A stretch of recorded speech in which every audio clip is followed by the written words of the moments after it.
Assalamualaikum warahmatullahi wabarakatuh. Perkenalkan, nama saya Abdul Hakim, tempat mengajar UPTD SPF SDN Jebung Kidul 2, Kecamatan Telogosari, Kabupaten Bondowoso. Yang mana pada kesempatan ini saya akan mengurai materi pembelajaran. Yang pertama adalah karakteristik perkembangan fisik dan psikomotorik peserta didik.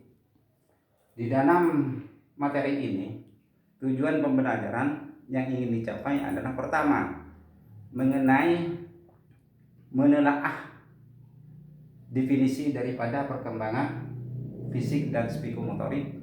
Kemudian yang nomor dua, mengurai penyebab-penyebab daripada perkembangan fisik dan psikomotorik peserta didik. Sebelum kita menginjak kepada pembahasan, maka perlu kita dulu mengetahui definisi daripada perkembangan.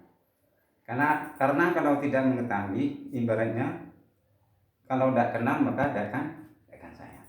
Maka perlu dulu mengerti mengenai perkembangan, arti daripada perkembangan.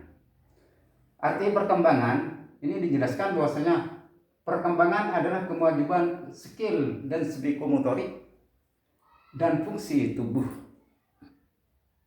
Itu mengenai pengertian daripada perkembangan. Sedangkan perkembangan sendiri menurut Thomson ini nanti dibagi menjadi perkembangan individu dan perkembangan psikomotorik.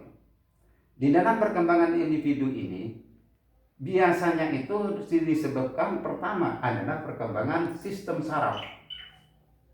Di dalam perkembangan sistem saraf ini biasanya adanya anak didik itu akan berkembang mengenai kecerdasan dan emosi. Jadi kalau sarafnya itu berkembang, otomatis kecerdasan dan emosi anak itu juga bertambah. Kemudian yang kedua, perkembangan individu itu yang kedua adalah otot-otot. Jadi kalau sudah otot-otot itu berkembang, otomatis kekuatan dan emosinya juga berkembang. Ini yang kedua. Yang ketiga adalah perkembangan berupa kelenjar endokrin. Yang mana dengan adanya perkembangan kelenjar ini, pola-pola tingkah laku yang baru akan tercipta. Makanya kalau sudah kelenjarnya ini, endokrin ini sudah berkembang, otomatis tingkah lakunya ini akan berubah. Kemudian yang terakhir yaitu adalah perkembangan berupa struktur fisik. Ini nanti mempengaruhi mengenai tinggi daripada anak tersebut, kemudian berat. Contohnya kalau tinggi, kalau masih umur 5 tahun itu tingginya mungkin setengah meter, kemudian kalau 10 tahun itu bisa 1 meter, terus akan bertambah. Kemudian beratnya juga begitu. Jadi kalau masih umur 5 tahun mungkin beratnya 5 belasan. Kalau sampai 10 tahun bisa jadi sudah di atas 10 kilogram. Ini mengenai perkembangan yang berupa individu. Kemudian yang nomor 2, perkembangan psikomotorik. Di dalam perkembangan psikomotorik ini dibagi menjadi 2. Yang pertama adalah keterampilan psikomotorik halus. Ini biasanya tanda-tandanya adalah menggerakkan jari, menggerakkan tangan, memegang barang. Itu merupakan masuk kepada keterampilan psikomotorik halus.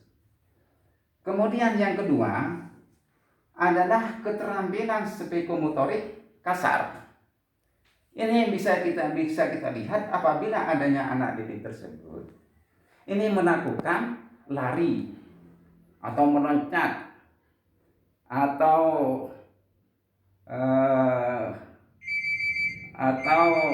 lain-lainnya, itu termasuk daripada keterampilan psikomotorik kasar. Ini dalam masalah perkembangan baik berupa individu dan psikomotorik. Kemudian kita menginjak kepada yang kedua. Yang kedua ini adalah karakteristik perkembangan fisik. Biasanya secara umum perkembangan fisik daripada setiap individu itu berbeda-beda. Ini bisa dilihat daripada usia. Contohnya Kalau karakteristik perkembangan fisik pada umur 0 sampai 5 tahun, ini biasanya merupakan gerakan-gerakan dasar. Contohnya gerakan dasar misalnya memegang, kemudian berjalan sedikit-sedikit, itu merupakan gerakan dasar. Ini apabila adanya orang tersebut, anak tersebut, ini berumur antara 0 sampai 5 tahun. Kemudian yang kedua, adalah karakteristik perkembangan fisik pada umur 5 sampai 8 tahun. Kalau anak itu sudah umur 5 sampai 8 tahun, ini biasanya berkembang dalam masalah otot-otot yang kecil. Otot-otot tangan, otot-otot kaki yang kecil, itu biasanya baru berkembang ketika sudah umur 5 sampai 8. Otot-otot yang kecil. Kemudian yang nomor 3, yang nomor 3 adalah karakteristik perkembangan fisik pada umur 8 sampai 9 tahun. Ini tanda-tandanya adanya anak tersebut ini pertambahan peredaran darah.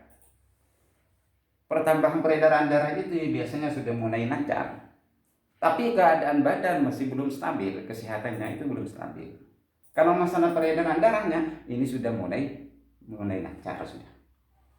Kemudian kita lanjutkan kepada yang nomor 4 adalah karakteristik perkembangan fisik pada umur 10 sampai 11 tahun.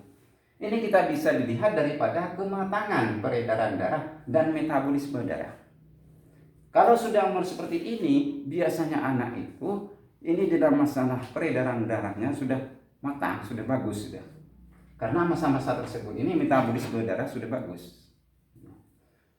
Kemudian kalau yang nomor 5 ini karakteristik perkembangan fisik pada masa remaja. Ini bisa dilihat apabila adanya peserta didik ini berkembang dengan kekuatan, ketahanan. Biasanya kalau masa remaja itu ketahanannya sudah ketahanan badan, jarang sakit. Itu karena sudah badannya tahan. Begitu juga dengan kekuatannya daripada anak tersebut. Ini biasanya kalau anak seperti itu biasanya mau kelahi gitu. Itu untuk yang umur masa remaja. Setelah kita mengetahui perkembangan individu, karakteristik dan juga karakteristik perkembangan fisik, kita menginjak kepada faktor yang mempengaruhi perkembangan fisik. Apa saja faktor-faktor yang mempengaruhi perkembangan fisik? Yang pertama adalah keluarga. Ini keluarga itu mempengaruhi. Misalnya gen orang tua perempuan dan laki-laki, orang tua perempuan, orang tua laki-laki, ini juga mempengaruhi terhadap perkembangan fisik daripada anak. Selain gen, juga kehidupan di dalam keluarga tersebut, ini juga mempengaruhi daripada perkembangan fisik. Yang nomor 2, faktor yang mempengaruhi adalah gizi. Otomatis kalau gizinya buruk, perkembangan anak tersebut juga akan terhambat atau berkurang, tidak maksimal di dalam masalah perkembangannya. Makanya sesuai dengan apa yang disampaikan bahwasanya pemerintah itu sudah berusaha agar supaya setiap masyarakat itu perkembangan fisiknya bagus sehingga dia menjadi anak-anak yang cerdas. Kemudian selanjutnya yang nomor 3 adalah jenis kelamin. Jenis kelamin ini juga mempengaruhi perkembangan fisik. Laki-laki dengan perempuan sudah beda. Biasanya kalau laki-laki itu otot-ototnya besar. Begitu juga kalau perempuan, ini biasanya ke samping, buah dada ke depan, biasanya seperti itu. Termasuk tingginya juga begitu. Ini kalau laki-laki. Kalau perempuan, selain daripada jenis kelamin, ini yang mempengaruhi perkembangan fisik yaitu adalah struktur sosial ekonomi. Jadi struktur sosial ekonomi ini ada pengaruh. Apabila orang tuanya itu buruh tani, otomatis perkembangannya anak kalau memang kurang gizi itu kurang maksimal. Beda dengan yang gizinya bagus. Biasanya ini juga bagus nanti dalam masalah perkembangan gizi. Terus selanjutnya adalah yang mempengaruhi faktor perkembangan gizi. Yang terakhir adalah kesehatan. Otomatis kesehatan itu mempengaruhi. Makanya dikatakan ada makalah Arab al-jismus salim fil aqlis salim. Jadi apabila badannya itu sehat, otomatis akannya juga sehat. Maka dari itu apabila kesehatannya itu bagus, otomatis pengembangan atau perkembangan fisiknya juga bagus. Saya kira demikian mengenai materi karakteristik perkembangan fisik dan psikomotorikus serta didik. Dari saya kurang lebih mohon maaf. Assalamualaikum warahmatullahi wabarakatuh.